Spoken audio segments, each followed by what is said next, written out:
बुढ़ापा। हर रोज की तरह दिनेश लाल जी अपनी शाम के सैर सपाटे से लौट आए थे। वह अपने जूते उतार ही रहे थे। बहू ने पूछा, बाबूजी, आज हम पार्टी में जा रहे हैं, हम वहीं से खा कर आएंगे। आज रात के खाने में क्या खाएंगे बताइए। दिनेश लाल जी सोचने लगे, आज रविवार तो नहीं है और ना ही किसी की शादी है। जरूर किसी के पार्टी में जा रहे होंगे। छोड़ो, मुझे क्या करना है इस उम्र में। अपने विचारों पर काबू करते हुए दिनेश लाल जी बोले, ऐसा करो बेटा, मेरे लिए 2 रोटियां बना दो, दूध के साथ रोटियां ही खाऊंगा। बहू तुरंत बोल उठी, बाबूजी, सुबह ही जो बनाई थी उनमें से 2 रोटियां अभी भी बची हुई हैं। अगर आप। बहू ने अपना वाक्य अधूरा ही रहने दिया, लेकिन दिनेश लाल जी अच्छी तरह समझ गई कि वह क्या कहना चाहती थी। सुबह की रोटियां खाई तो गैस हो जाएगा। सुबह भी बहू ने मसाले वाली सब्जी ही बनाई थी, जिसके चलते अभी तक खट्टी डकारें आ रही हैं। और इस उम्र में पेट को संभालना मतलब किसी बिगड़े हुए बच्चे को संभालने से भी ज़्यादा कठिन काम। बाबूजी बहू से बोले, नहीं बेटा, इस उम्र में सुबह की रोटी नहीं खा सकता। तुम्हें थोड़ी तकलीफ होगी, लेकिन मेरे लिए 2 ताज़ी रोटी बना दो। बहू को बहुत गुस्सा आया। वो गुस्से में ही बड़बड़ाते हुए बोली, अब 2 रोटियां बनाओ या 10 काम तो उतना ही बढ़ेगा। आटा गूंदना, रोटियां बनाने, किचन और बर्तन साफ करो, इन्हें क्या काम है। इन्हें सिर्फ ऑर्डर देना है, काम तो मुझे ही करना पड़ता है ना। बस दिन रात इनकी सेवा करते रहो। बहू के बोल दिनेश लाल के कानों पर पड़ रहे थे। हे भगवान, सिर्फ 2 रोटियां बनाने में इतनी तकलीफ। मैंने कोई 5 पकवान तो मांगे नहीं थे। उन्हें बहुत गुस्सा आ गया, लेकिन गुस्सा वहाँ किया जाता है जहाँ कोई सुनने वाला हो। उन्होंने अपना गुस्सा निगल लिया। अब तो उन्हें जितनी जल्दी गुस्सा आता था, उससे जल्दी चला भी जाता था। दिनेश लाल जी को अपनी पत्नी की बहुत याद आई। निर्मला के जीते जी उन्हें कभी बासी रोटी खाने की नौबत नहीं आई थी। उल्टा खाने में 10 चीज़ें और मिल जाती थी। खाने के साथ मीठा पापड़, अचार, दही, छाछ, सलाद और पता नहीं क्या क्या। दिनेश जी को बहुत बुरा लग रहा था। रहने दो बहू, मैं सुबह की रोटियां ही खा लूँगा। फिजूल में तुम्हें तकलीफ होगी, और वैसे भी तुम्हारे हाथों की रोटी बहुत मुलायम होती है। मुझे चलेगा। मेरी वजह से तुम लोगों को देर नहीं होनी चाहिए। बहू को तो सोने पे सुहागा मिल गया। वह अपनी आवाज़ मीठी करते हुए बोली, बाबूजी, आपके लिए चाय लाऊं। दिनेश लाल जी अपनी चाय पीने की इच्छा को दबाते हुए बोले, वैसे कोई खास इच्छा नहीं है चाय पीने की, मगर तुम अपने लिए बना रही हो तो मेरे लिए भी थोड़ी बना दो। हाँ बाबूजी, अपने लिए बनाने वाली हूँ, आपके लिए भी बना दूंगी। बोलकर बहू रसोई घर के अंदर चली गई। दिनेश लाल जी खुद से ही बातें करने लगे, अभी तो लाखों की जायदाद है मेरे पास। यह घर भी मेरे नाम पर है और खाते में भी लाखों रुपए पड़े हैं। कभी बेटा विषय निकालता है तो मैं बोल कर टाल देता हूँ कि मेरे बाद तेरा ही तो है सब कुछ। फिर भी 1 कप चाय और 2 ताज़ी रोटियों के लिए तरसना पड़ता हो तो उन बूढ़ों का क्या होगा, जिनके पास संपत्ति के नाम पर सिर्फ पुरानी यादों के कुछ भी नहीं था। निर्मला को याद करके दिनेश लाल की आंखों में आंसू चमकने लगे और धीरे से गालों पर सरके। निर्मला के होते हुए उन्होंने घर पर कोई भी काम नहीं किया था। आर्थिक जवाबदारी के अलावा उनकी और कोई जवाबदारी नहीं थी। उनके व्यापार ने भी उन्हें अच्छा साथ दिया था। वह भी निर्मला से बहुत प्यार करते थे, लेकिन कभी जता या बता नहीं पाए। वह यह सच्चे दिल से मानते थे कि निर्मला उनकी किसी पूर्व जन्मों के पुण्य का फल है, लेकिन जिंदगी की भाग दौड़ में वह निर्मला की मन की इच्छाएं पूरी कर न सके। उन्हें वैष्णो देवी जाना था, लेकिन हर बार यह यात्रा अगले साल के लिए पोस्टपोन हो जाती। घर बार और संसार की जिम्मेदारियां संभालते संभालते कब उनकी इच्छाएं उन्हीं के साथ चली गई, पता ही नहीं चला। दिनेश लाल जी ने देखा, उनकी पोता और पोती दोनों ही स्कूल से आ गए थे। दोनों ने अपना बस्ता सोफे पर फेंका और दादाजी की तरफ दौड़कर उनके गले लगते हुए कहने लगे, चलिए ना दादाजी, खेलते हैं। यही निस्वार्थ प्रेम के कुछ पल थे, जिनमें दिनेश लाल जी बच्चों के साथ बच्चे बन जाते थे और अपने सारे दुख और यादें भूल जाते थे।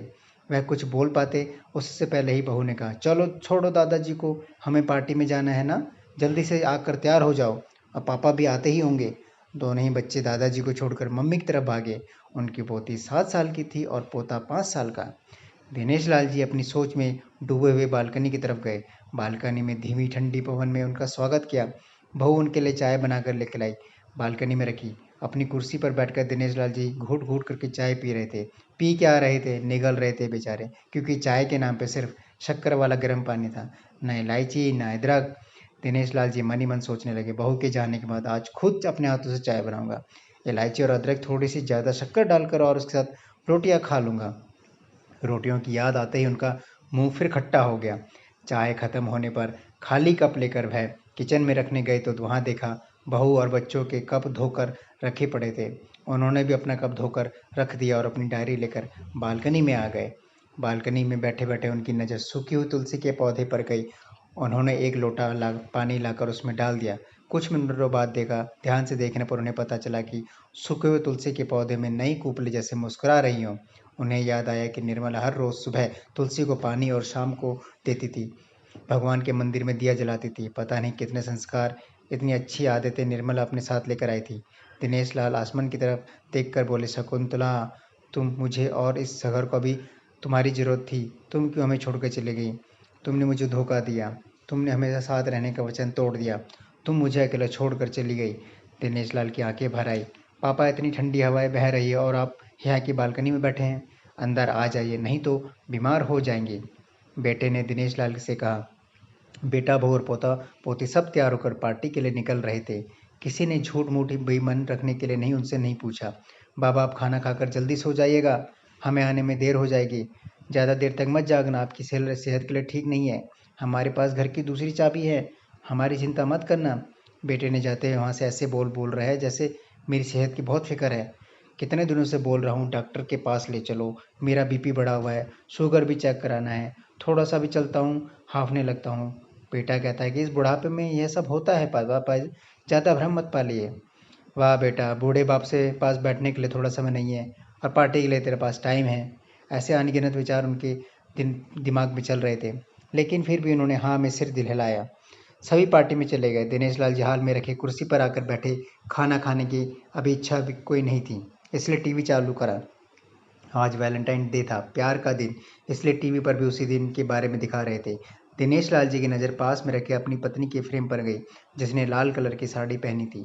प्यार तो उन्होंने भी खूब किया था निर्मला जी से, पूरी ज़िंदगी किया था, जी जान से किया था, लेकिन कभी बोल नहीं पाए। टीवी पर दिखा रहे थे कि लोगों ने लाल कपड़े पहन रखे थे, हाथों में लाल फूलों के गुच्छे थे, ग्रीटिंग्स कार्ड की खरीद रहे थे। पता नहीं दिनेश लाल जी के मन में क्या आया, उन्होंने अपने पैसों का बंटवा लिया और निकल पड़े। निर्मला जी की याद में चलते चलते वे एक आइसक्रीम पार्लर के पास पहुंचे। उनको श्वास चढ़ रहा था, उनके सांसों की गति तेज हो गई थी। आइसक्रीम पार्लर के पास एक कुर्सी पर वह आकर बैठ गए। वहां पर एक छोटी बच्ची आई जो गुब्बारा बेच रही थी। बोली, दादाजी, ये गुब्बारे लोगे क्या आप?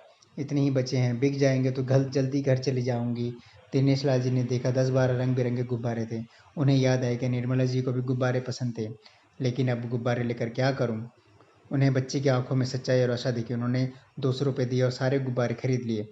उन्हें फिर से निर्मला की याद आई, क्योंकि वह भी घर से निकलते समय हमेशा थोड़े एक्स्ट्रा पैसे लेकर निकलती थी और किसी न किसी ज़रूरतमंद की मदद करती थी। कभी तो वो टोकते कि क्या कर रही हो, हमें भगवान ने लेने वालों के लिए नहीं, देने वालों के लिए लाइन में खड़ा किया, और थोड़े से रुपयों के बदले में लाखों की दुआएं मिलती हैं, तो मुझे टोका मत कीजिए। आंखों में आंसू के साथ दिनेश लाल जी खड़े हुए और रास्ते में बीचों बीच आए। उन्होंने आसमान की तरफ देखा और हाथों में पकड़े गुब्बारे आसमान में छोड़ दिए और चिल्लाकर बोले, निर्मला, मैं तुमसे प्यार करता हूँ। उनकी सांसों की गति बढ़ गई और उनका शरीर लड़खड़ाया और जमीन पर धड़ से गिर पड़े। आसपास के लोगों को कुछ भी पता चल पाया उससे पहले ही दिनेश लाल जी ने इस मोह माया की दुनिया को अलविदा कह दिया। उन्हें अपनी पत्नी से मिलने की बहुत जल्दी थी। दोस्तों, कहानी का सार यह है कि जिस तरह से मृत्यु अटल है, जितनी मृत्यु सच है उतना ही सच है कि बुढ़ापा, हर आदमी या वस्तु जिसका जन्म होता है उसका नाश होने से पहले वह पुरानी या बूढ़ी होती है।